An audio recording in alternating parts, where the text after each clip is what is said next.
Hi guys, so this is the first video that I wanted to make talking a little bit about the Motorcycle Safety Foundation's basic rider course.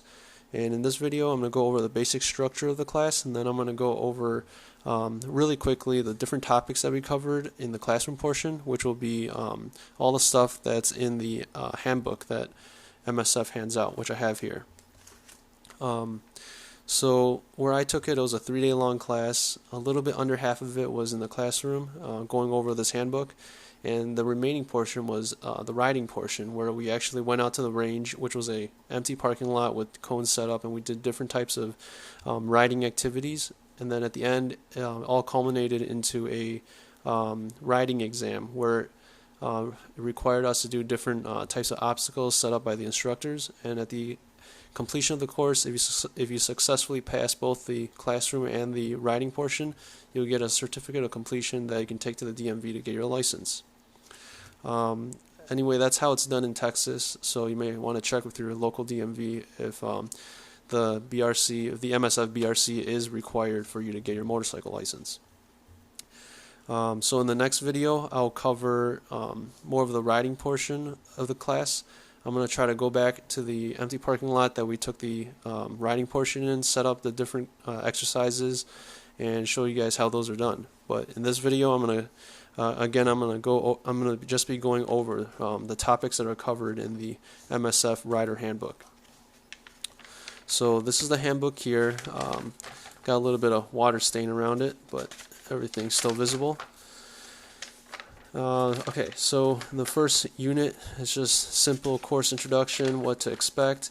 Second unit, you got introduction to motorcycles, different types of motorcycles, and you got risk awareness, and they give you this ladder model. So basically, the further up you go on the ladder, the more factors you're accumulating and the more risks you're accumulating at the same time, and the lower you go on the ladder, the fewer risks and the less factors that you're accumulating as you're riding. And so what are factors? That's clearly illustrated by this crash chain.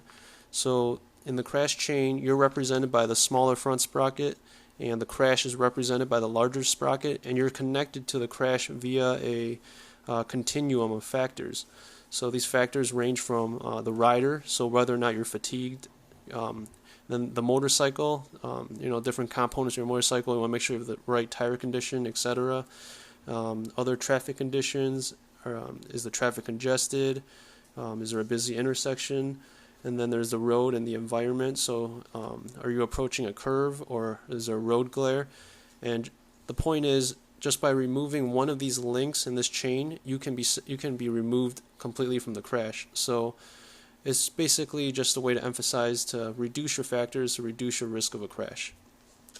The next section is risk management, and it goes over a pretty important principle called the SEE strategy, which stands for search, evaluate, and execute. So when you're riding, you're constantly searching for different risks, different factors that can come your way, and then you're evaluating how to handle those risks, and then you're actually executing the plan that you've developed.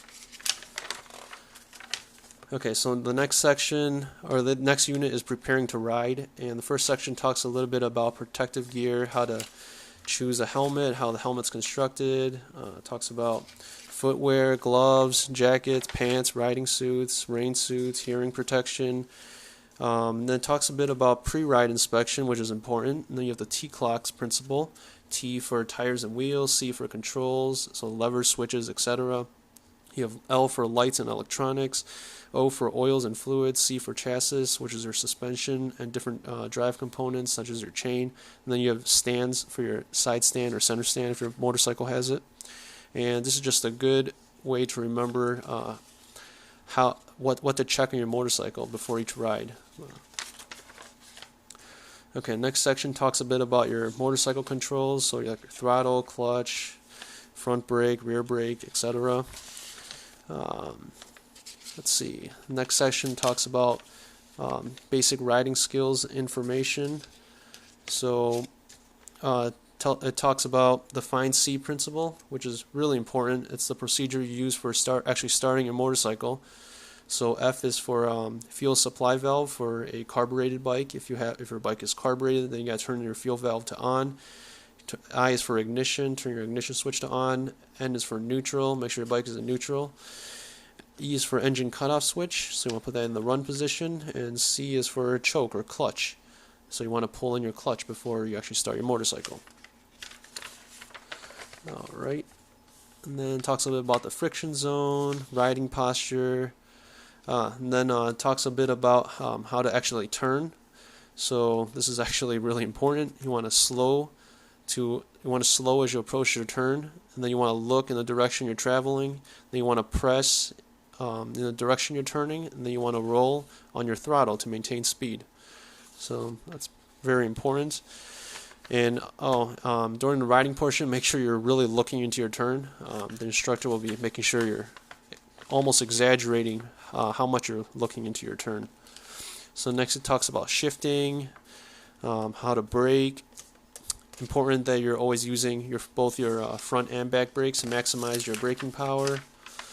Next section talks a bit about range safety rules. So this is different hand signals that your coach will show when you're out on the range during the riding portion.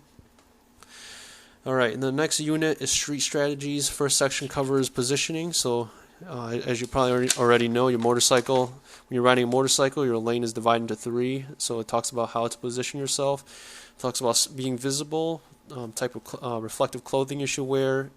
Always ride with your headlights, signals, brake lights, and your horn. Let's see, it talks about establishing a 2-second following distance, how to approach an intersection, staying out of people's blind spots. Let's see, it talks a bit about traffic actuated sensors. I've had a lot of trouble with that in my local area, where traffic lights don't actually register my bike, and then it talks about how to handle that. Again, it talks about blind spots, especially for large semis.